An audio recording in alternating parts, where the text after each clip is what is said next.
Hello tout le monde, j'espère que vous allez bien. Donc aujourd'hui on se retrouve pour une nouvelle vidéo pour faire un speak à thème.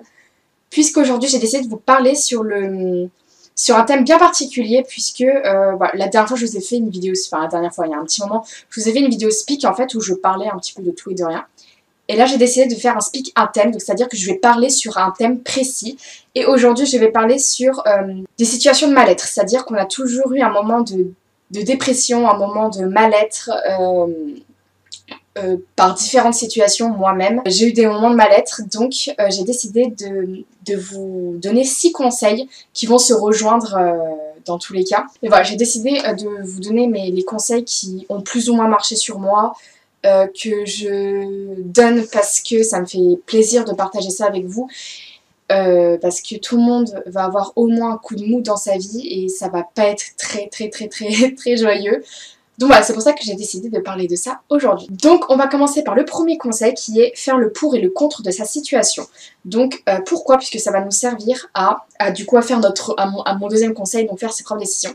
Donc sur une feuille de papier ou même dans votre tête, si c'est pas... Parce que moi perso, je n'arrivais pas à faire le pour et le contre dans ma tête tellement que c'était le bazar en fait. Donc du coup j'ai tout écrit sur une feuille. Il faut faire le pour et le contre de sa situation. Je trouve ça important en fait, tout simplement parce que si vous êtes dans une situation délicate, ça vous permet de choisir entre une certaine situation et une autre situation. Et voilà, je trouve que c'est important de faire le pour et le contre de sa situation en fait, tout simplement. Ensuite, le deuxième conseil, c'est se faire ses propres idées, ses propres choix. Il faut faire ses propres choix, ses propres décisions, que ça plaise ou non aux personnes en fait.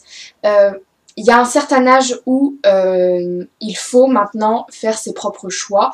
Bon, c'est vrai que, par exemple, à 13 ans, vous n'allez pas vraiment faire vos propres choix parce que vous êtes encore un peu jeune. Vous avez besoin des choix de vos parents, etc. Mais à partir d'un certain âge, de 15-16 ans, on commence à faire ses propres choix. Et je trouve ça important de prendre ses propres décisions par rapport au pour et contre de ce que vous avez fait, en fait. Que ça plaise ou non. Donc, il y a certaines personnes qui vont pas être pour votre décision et d'autres qui vont être contre. Mais vous en foutez, c'est votre décision. Vous n'avez pas à vous rendre malade parce que les autres n'acceptent pas votre décision.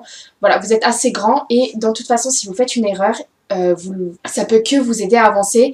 Et il faut assumer son erreur et vous dites, bah merde, la prochaine fois, je ferai mieux en fait, tout simplement. Mais voilà, il faut prendre ses propres décisions, que ça plaise ou non. Troisième conseil, ça serait d'écouter les conseils des gens. Alors, ça rejoint un peu prendre sa décision puisque...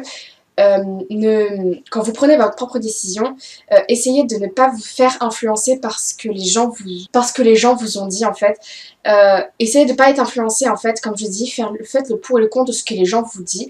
Mais je trouve que c'est quand même important d'écouter les conseils des gens, donc de vos parents, de vos amis, puisque c'est ce qui va vous permettre à faire le pour et le contre de votre situation et à prendre du coup votre décision. Vous voyez, tous les conseils se rejoignent en fait. C'est pour ça que je vous ai dit ce que je vous ai dit tout à l'heure.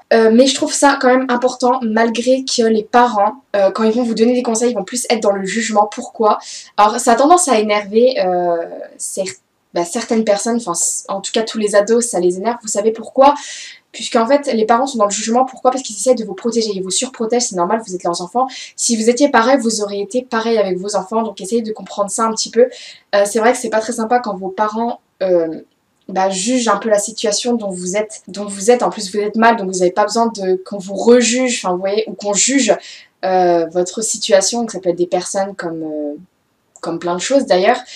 C'est vrai que c'est pas très sympa, c'est pas agréable, mais il faut savoir écouter malgré ça, savoir comprendre vos parents parce qu'ils sont là pour vous protéger et ils vous surprotègent et vous serez comme ça plus tard, donc essayez de les comprendre également. Après voilà, faut pas que vos amis ou même votre famille influencent votre choix. Vos parents n'étaient pas d'accord sur une chose et que vous prenez quand même ce choix et que ça leur plaise pas, pardon. Et bah tant pis, ça aurait été votre décision, que ça plaise ou non, et dans tous les cas, si vous êtes leur fils ou leur fille, ils vous comprendront au bout d'un moment. Et ce qui compte, c'est votre bonheur, en fait. Ce qui compte, c'est que votre bonheur et que même si vous voulez être dans une situation et que les parents n'aiment pas cette situation, il n'y a que votre bonheur qui compte en fait, dites-vous ça, et que si vous êtes bien dans cette situation, bah tant mieux pour vous en fait. Ensuite, quatrième conseil, c'est ne pas avoir des idées de TS. Donc qu'est-ce que c'est une TS? C'est une tentative de suicide. C'est vrai que dans certaines situations, on peut être très mal, voire dépressif, et qui dit dépression peut entraîner jusqu'au suicide. Alors, même si vous êtes hyper mal, sachez que même si jusqu'à là votre vie vous amenez que des trucs pourris, Sachez que la vie vaut quand même la vie vaut quand même la peine d'être vécue en fait. Faut pas avoir des idées de TS, c'est vraiment pas bien. Surtout que si vous êtes entouré, ne lâchez pas votre famille et vos amis comme ça. Même si vous n'avez pas de famille, vous avez quand même au moins un ami et ne lâchez pas cette personne parce que elle sera toujours là pour vous et même si c'est hyper compliqué, je dis pas que c'est facile, mais même si c'est hyper compliqué, la vie vaut quand même la peine d'être vécue. Faut, si vous voulez, vous retrouver en fait, parce que je vous avoue que quand on est mal et qu'on écoute des conseils d'un autre et d'un tel, etc., on sait plus vraiment où on est, même si on fait le pour et le contre, on est humain, on n'est pas des robots, on sait pas tout mettre tout en ordre. Faites un break, ça peut faire du bien, faites un break de tout le monde en fait, genre de vos amis, de votre famille, de votre copain si vous en avez un, faites un break, essayez de vous retrouver seul, sans abandonner les personnes, faut quand même leur donner des nouvelles, leur dire que vous êtes là, mais essayez de prendre un peu de distance avec toute votre situation pour pouvoir vous remettre un peu dans votre peau, dans votre ordre. Et voilà, ça va vous permettre de mieux prendre votre décision et d'aller beaucoup mieux. Donc voilà, essayez de faire un petit break. S'il faut que ça dure 2 mois, ça durera 2 mois. S'il faut que ça dure une semaine, ça durera une semaine. Donc voilà, mais faites un break, je pense que ça peut toujours faire du bien. Ensuite, un truc qui pourrait vous faire du bien pendant que vous êtes mal, ça serait écrire ou lire, ou même les deux d'ailleurs. Moi je sais que quand je suis pas bien, j'ai tendance à écrire. Je sais que ça me fait beaucoup bien, je ne suis pas en littérature, je ne sais quoi. Mais ça fait beaucoup de bien en fait d'écrire vos sentiments, votre situation. Donc voilà, je pense que écrire en fait ça fait vraiment du bien. Genre écrivez ce que vous ressentez, votre situation, tout, vraiment écrivez au moindre détail. Je pense que ça peut toujours... Par exemple, si vous pouvez pas parler, si vous n'avez pas envie de parler, faites lire en fait ce que vous ressentez aux autres. Je pense qu'ils auront plus de facilité en fait à comprendre ce que vous ressentez. Et lire, pourquoi je dis ça? Puisque en fait, comme vous voyez, j'ai beaucoup de livres derrière moi. Et en fait, ça a tendance à me faire du bien de lire, ça me fait changer de situation. J'ai l'impression d'être dans une autre personne. Et même si dans certains livres, il y a quand même des coups de mots aussi, bah... Même je trouve que ça fait du bien. Mais voilà, malgré votre situation en fait de mal-être, essayez de remonter. Il y a toujours une petite lumière qui au bout d'un moment apparaîtra. Mais voilà, n'ayez pas d'idée de TS, même si il faut quand même... Ensuite, 7e conseil, il faut relativiser sa situation, puisque faut se dire que malgré notre situation, il y a plus pire que nous en fait. Voilà, il y a toujours plus pire que nous et il faut essayer de relativiser tout ça en fait et se dire il y a plus pire que nous et donc ça va nous permettre de nous battre en fait. Voilà, faut quand même relativiser certaines choses en fait et ne pas sombrer en fait tout simplement.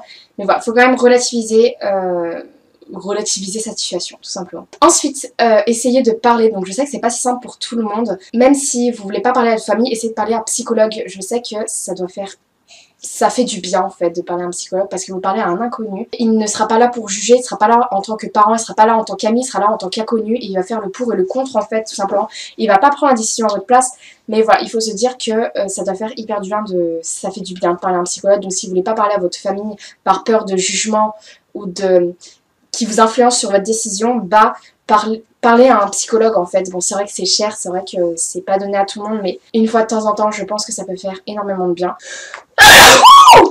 Pardon. Voilà tout le monde, j'espère que cette vidéo vous aura plu, que ça vous aura peut-être aidé. En tout cas, c'est des conseils, vous les prenez ou prenez pas. Voilà, c'est juste que moi ça m'a énormément aidé en fait.